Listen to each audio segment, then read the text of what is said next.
but anyway, he started the magazine May of 1942, and but his idea was to talk to farmers. He conceived it as a farm magazine, and I'm telling you this in the context of your question about gardening. Yes. Was he really a gardener? And he, at a number of times in his life, did gardening and had gardens, but he never saw gardening as like the center stage of this idea. Would you say that he saw more of the whole picture?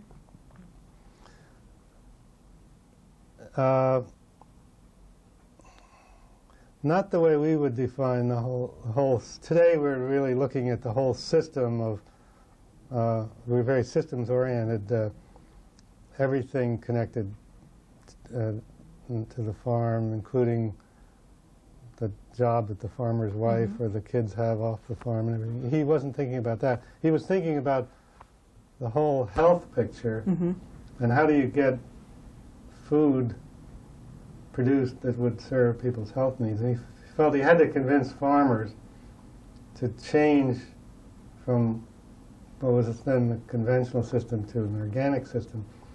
And he called the magazine Organic Farming. I should know for sure what, I guess there was "and gardening" in there.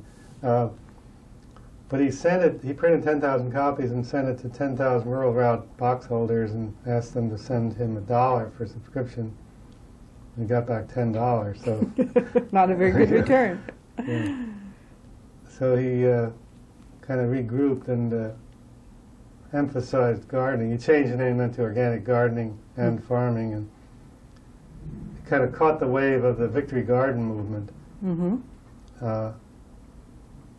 Which really launched the magazine. But the people, you know, it's a very interesting story. My father was Jewish, and he had to hire an editor. And this was like the depths of World War II. He went out and hired a German man. Really? He was a professor of German at Muhlenberg. His name was Heinrich Meyer. At Muhlenberg? Muhlenberg College in Allentown. Who was cut loose from the academic system because he was German. He talked with a German accent. And had a German name.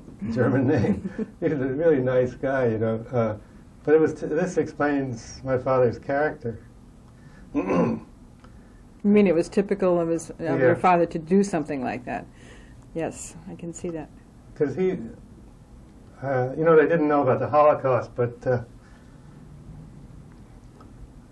they knew about Zionism and so forth. And they knew there was persecution going on. So, but Heinrich was he was a committed gardener, and he really played a tremendous role in the magazine. Said, first of all, you know, we got a war on, we got to grow food here in America, and we got this Victory Garden movement, so you should really tell in organic gardening people how to garden. My father's idea was organic gardening as a health magazine and about how to not use pesticides and so forth. And so there was a little bit of friction there. I was going to ask you how well they worked together. Well, they always got along together well, but Heinrich really established the magazine as a garden magazine, and he didn't quite agree. I remember them having arguments about fertility, like Heinrich knew German chemistry, and he says, what about potash? He never would quite give up on potash. He said, you'll never get enough potash organically. But they sort of worked it all out. And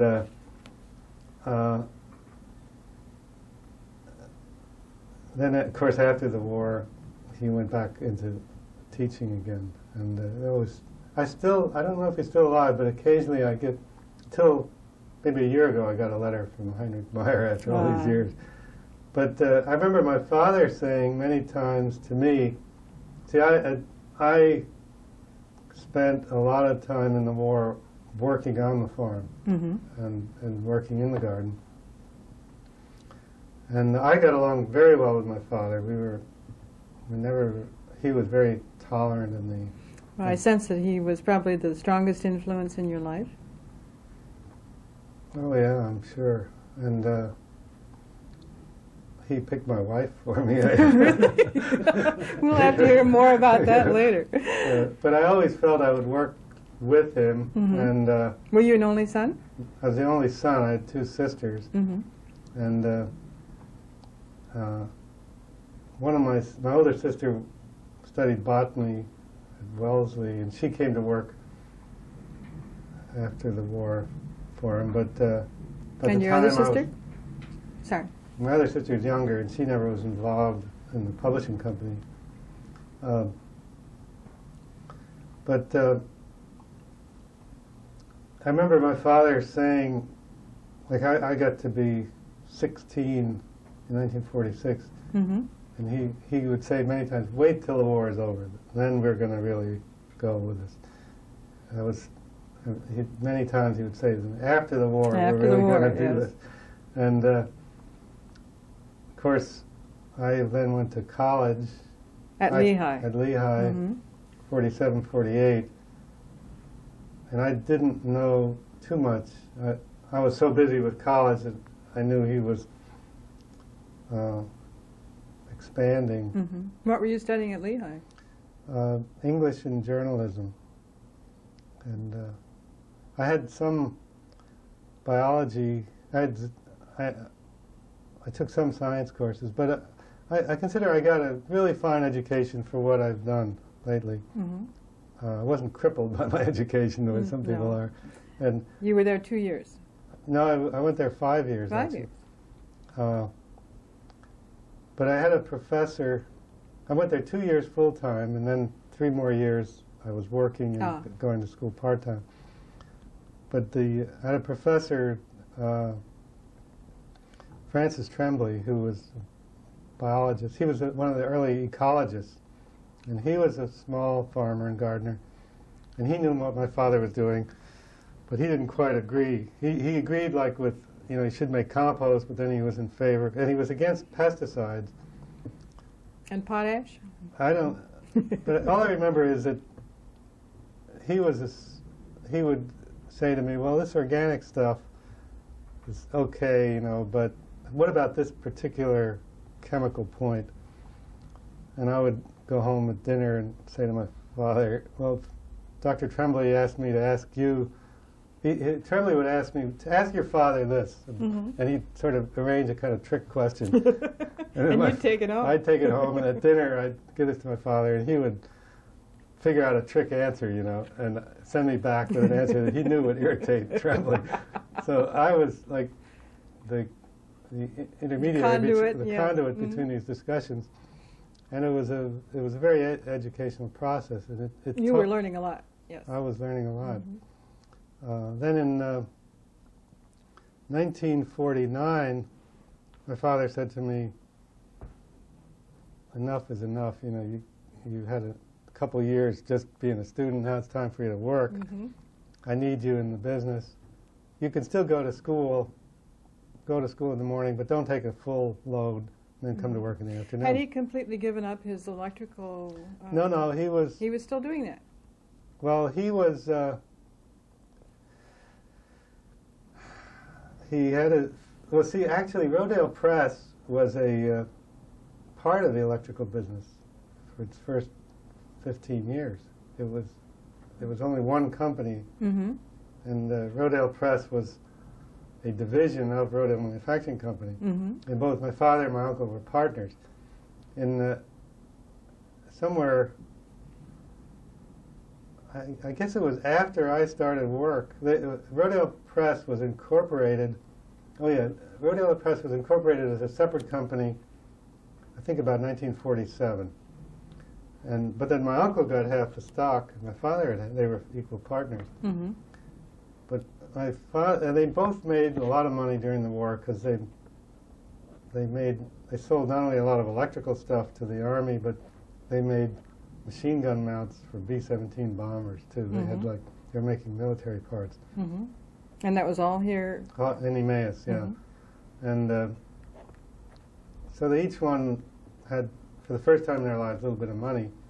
My uncle invested his, and my father, quote unquote, invested his in book publishing. He started publishing Story Classics, which was a fine limited editions of short stories by famous authors, which lost a lot of money. Basically lost all his money in the publishing. And this so angered my uncle.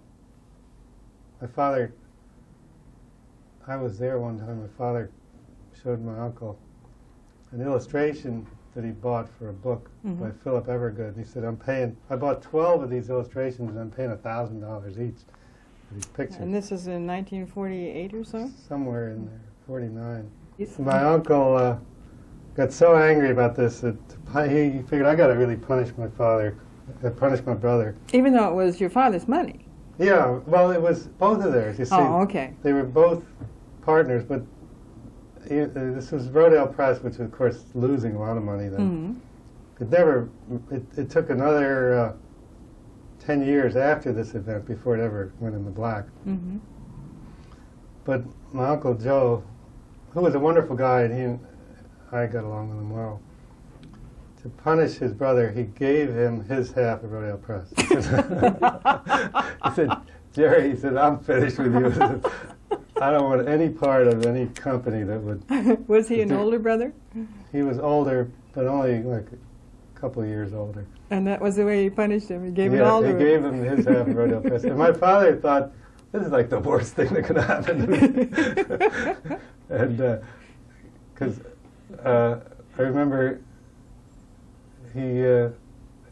one conversation that a lot of this was discussed in the family, but somewhere about that time my father began to think about estate planning, and he talked to his lawyer, Louis Stamberg.